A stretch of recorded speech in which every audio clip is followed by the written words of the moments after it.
A lot of talk about this phase one deal is centered around farm purchases and things that I guess are more based here in the U.S. I'm wondering, given your experience, do you think this deal, at least based on what we know publicly, is going to be enough of a boost to those companies that are doing business in China or want to expand their business in China? Yeah, thank you very much for the invitation. I would reiterate, until we have some form of announcement, we don't really have a deal yet. But I would expect some more information shortly.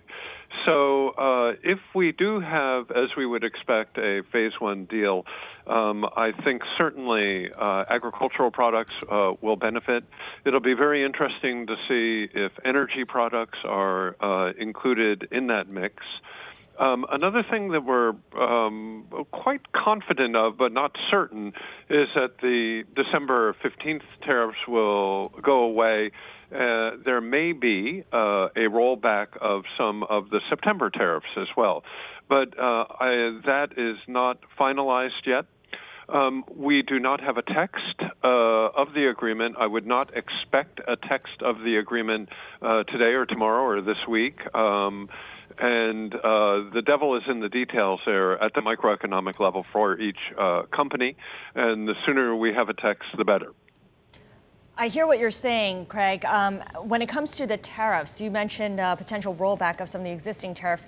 Should the U.S. keep some of the tariffs in place as a way to enforce, to make sure that China sticks to what it agrees to? Because this has been something that Robert Lighthizer is very firm on, and the president is obviously keen on as well. China, of course, much more resistant to this idea because the tariffs are hurting its business, its economy.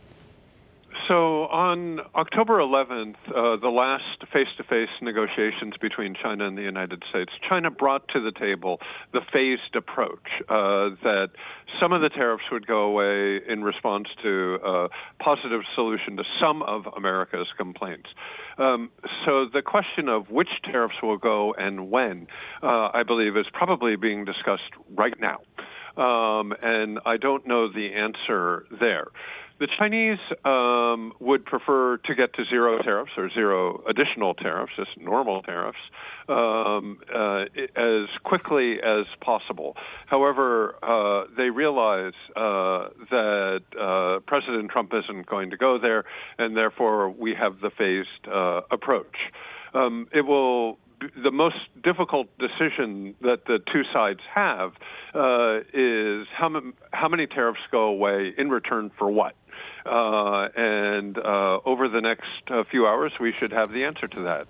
The enforcement mechanism will almost certainly involve tariffs. The threat of additional tariffs will not go away. And that is the enforcement mechanism that I presume Ambassador Lighthizer will rely upon to ensure that this agreement is enforced in the future.